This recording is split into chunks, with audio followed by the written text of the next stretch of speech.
ಆತ್ಮೀಯ ಕನ್ನಡ ವಿದ್ಯಾರ್ಥಿಗಳಿಗೆ ನಮಸ್ಕಾರ.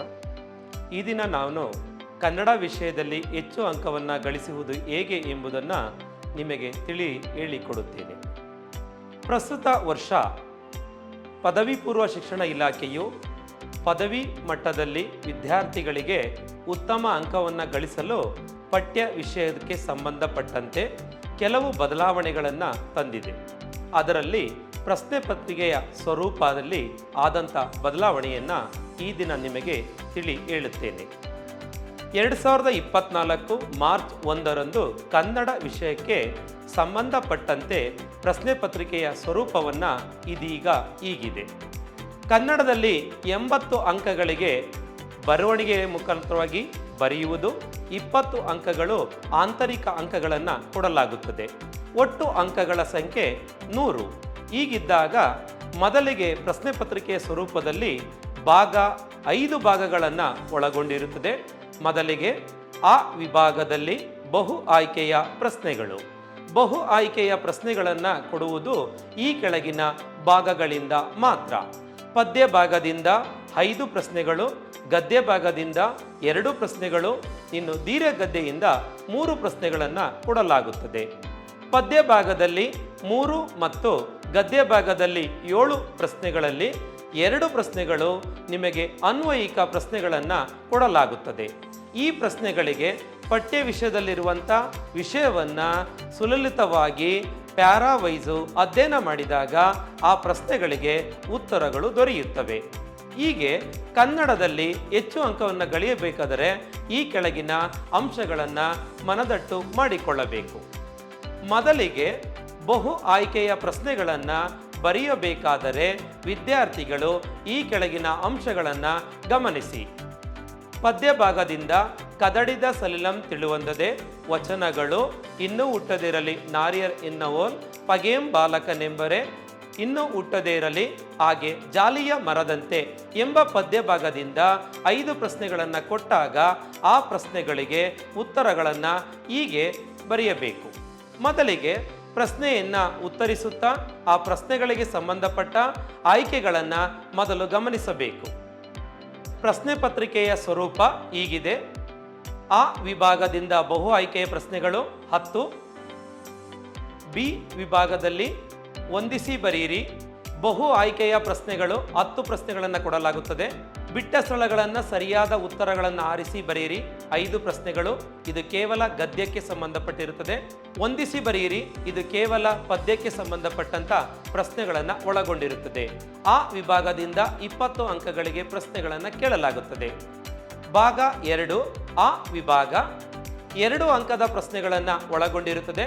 ಪದ್ಯ ಭಾಗದಿಂದ 3 ಪ್ರಶ್ನೆಗಳಿಗೆ ಉತ್ತರಿಸಬೇಕು, ಗದ್ಯ ಭಾಗದಿಂದ 2 ಪ್ರಶ್ನೆಗಳಿಗೆ ಉತ್ತರಿಸಬೇಕು, ದೀರ್ಘಗದ್ದೆಯಿಂದ 3 ಪ್ರಶ್ನೆಗಳಿಗೆ ಉತ್ತರಿಸಬೇಕು. ವಿಭಾಗ ಈ ವಿಭಾಗದಲ್ಲಿ 3 ಅಂಕದ ಪ್ರಶ್ನೆಗಳನ್ನು ಕೊಡಲಾಗುತ್ತದೆ. ಸಂದರ್ಭ ಸೂಚಿಸಿ ಉತ್ತರವನ್ನು ಬರೆಯುವಂಥ ಪ್ರಶ್ನೆಗಳು. ಪದ್ಯ ಭಾಗದಿಂದ 2 ಪ್ರಶ್ನೆಗಳಿಗೆ ಉತ್ತರವನ್ನು ಬರೆಯಬೇಕು, ಗದ್ಯ ಭಾಗದಿಂದ 1 ಸಂದರ್ಭವನ್ನು ಉತ್ತರಿಸಬೇಕು, ದೀರ್ಘಗದ್ದೆಯಿಂದ 1 ಪ್ರಶ್ನೆಗೆ ಉತ್ತರವನ್ನು ಬರೆಯಬೇಕು. ಈಗ ಭಾಗ 4 ಅಂಕದ ಪ್ರಶ್ನೆಗಳನ್ನು ಉತ್ತರಿಸುವಂಥ ಭಾಗ. ಇಲ್ಲಿ ಪದ್ಯ ಭಾಗದಿಂದ ಗದ್ಯ ಭಾಗದಿಂದ ದೀರ್ಘಗದ್ದೆಯಿಂದ ಸರಿಯಾಗಿ ಉತ್ತರವನ್ನು ಬರೆಯುವುದಕ್ಕೆ ಪ್ಯಾರಾ ಮಾಡಿ ಬರಿಬೇಕಾಗುತ್ತೆ. ಹೇಗೆ ಎಂದರೆ, ಉದಾಹರಣೆ, ಕದಡಿದ ಸಲಿಲಂ ತಿಳುವಂದದೆ ಎಂಬ ಕಾವ್ಯ ಭಾಗದಿಂದ ರಾವಣನ ಮನಪರಿವರ್ತನೆಯ ಸಂದರ್ಭವನ್ನು ಕುರಿತು ಬರೀರಿ ಎಂದು ಕೇಳಿದಾಗ ಅದನ್ನು ವಿಶ್ಲೇಷಣಾತ್ಮಕವಾಗಿ ಬರಿಬೇಕು. ಇಂಥ ಪ್ರಶ್ನೆಗಳನ್ನು ಕೇಳುವುದು ಈ 4ನೇ ವಿಭಾಗವಾದಂಥ ಈ 5-6 ವಾಕ್ಯದಲ್ಲಿ ಉತ್ತರಿಸಿ ಭಾಗದಿಂದ. ಮೊದಲಿಗೆ ಪದ್ಯ ಭಾಗದಿಂದ 4 ಪ್ರಶ್ನೆಗಳನ್ನು ಕೇಳಲಾಗುತ್ತದೆ. ಅದರಲ್ಲಿ 3 ಪ್ರಶ್ನೆಗಳು ಸರಿಯಾಗಿ ಉತ್ತರವನ್ನು ನೇರವಾಗಿ ಬರೆಯುವುದಿರುತ್ತದೆ.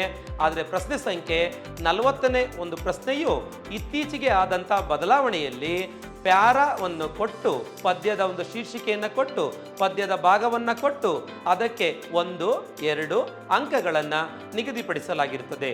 ಹೀಗಾಗಿ ಆ ಪ್ರಶ್ನೆಯನ್ನು ಉತ್ತರಿಸಬೇಕಾದರೆ ವಿದ್ಯಾರ್ಥಿಗಳು ಮೊದಲಿಗೆ ಆ ಒಂದು ಪದ್ಯ ವಿಷಯವನ್ನು ಓದಿ ಅರ್ಥೈಸಿಕೊಂಡು ನಂತರ ಉತ್ತರವನ್ನು ಬರೆಯಬೇಕು. ಕೊನೆಯದಾಗಿ ವಿಭಾಗದಿಂದ ಭಾಷಾ ವಿಷಯಗಳಿಗೆ ಸಂಬಂಧಪಟ್ಟ ಪ್ರಶ್ನೆಗಳನ್ನು ಕೇಳಲಾಗುತ್ತದೆ. ಪ್ರಶ್ನೆ ಸಂಖ್ಯೆ 45ರಿಂದ ಪ್ರಶ್ನೆ ಸಂಖ್ಯೆ 52ರ ತನಕ ಭಾಷಾ ವಿಷಯಕ್ಕೆ ಸಂಬಂಧಪಟ್ಟ ಪ್ರಶ್ನೆಗಳನ್ನು ಕೇಳಲಾಗುತ್ತದೆ. ಉದಾಹರಣೆ: ತತ್ಸಮ ತದ್ಭವ, ದ್ವಿರುಕ್ತಿಗಳು, ಕಾಲಗಳು, ವಿಭಕ್ತಿ ಪ್ರತ್ಯಯಗಳು, ಗುಣವಾಚಕ, ನಿಷೇಧ ರೂಪ ಇತ್ಯಾದಿ ಪ್ರಶ್ನೆಗಳನ್ನು ಕೇಳಲಾಗುತ್ತದೆ. ಒಟ್ಟು 6 ಪ್ರಶ್ನೆಗಳನ್ನು ಕೇಳಲಾಗಿದ್ದು ಅದರಲ್ಲಿ 4ಕ್ಕೆ ಉತ್ತರಿಸಬೇಕು. ಇನ್ನು ಕ್ವಶನ್ ನಂಬರ್ 51 ಇದು ಪ್ರಬಂಧ ವಿಷಯಕ್ಕೆ ಸಂಬಂಧಪಟ್ಟಂತ ಭಾಗವಾಗಿರುತ್ತದೆ. ಪಲ್ಲವ ಎಂಬ ಈ ಪುಸ್ತಕದಿಂದ ಆಯ್ದ ಒಂದು ಪದ್ಯ ಭಾಗಕ್ಕೆ ಸಂಬಂಧಪಟ್ಟ ಒಂದು ಪ್ರಬಂಧವನ್ನು ಕೇಳಲಾಗುತ್ತದೆ. ಉಳಿದಂತೆ ಪ್ರಸ್ತುತ ಘಟನೆಯ ನಡೆದಂಥ ಪ್ರಬಂಧವನ್ನು ಕೇಳಲಾಗುತ್ತದೆ. ಕೊನೆಯದಾಗಿ 52ನೇ ಪ್ರಶ್ನೆಯು ಪತ್ರಲೇಖನವನ್ನು ಒಳಗೊಂಡಿರುತ್ತದೆ. ಪತ್ರಲೇಖನಗಳಲ್ಲಿ 2 ವಿಧ, ಒಂದು ವ್ಯಾವಹಾರಿಕ, ಇನ್ನೊಂದು ವೈಯಕ್ತಿಕ ಪತ್ರಲೇಖನ. 2 ಪ್ರಶ್ನೆಗಳನ್ನು ಕೇಳಲಾಗಿರುತ್ತದೆ. ಆದರೆ ವಿದ್ಯಾರ್ಥಿಗಳಿಗೆ ಈ ವರ್ಷದಿಂದ ವಿದ್ಯಾರ್ಥಿಗಳಿಗೆ ವಿಳಾಸಗಳನ್ನು ಪ್ರಶ್ನೆ ಪತ್ರಿಕೆಯಲ್ಲೇ ಕೊಡಲಾಗುತ್ತದೆ. ಆ ಪ್ರಶ್ನೆಗಳಿಗೆ ಸೂಚನೆಗೆ ಅನುಗುಣವಾಗಿ ಉತ್ತರವನ್ನು ಬರೆಯಲು ಸಿದ್ಧರಾಗಿ ಎಂದು ಹೇಳುತ್ತೇನೆ.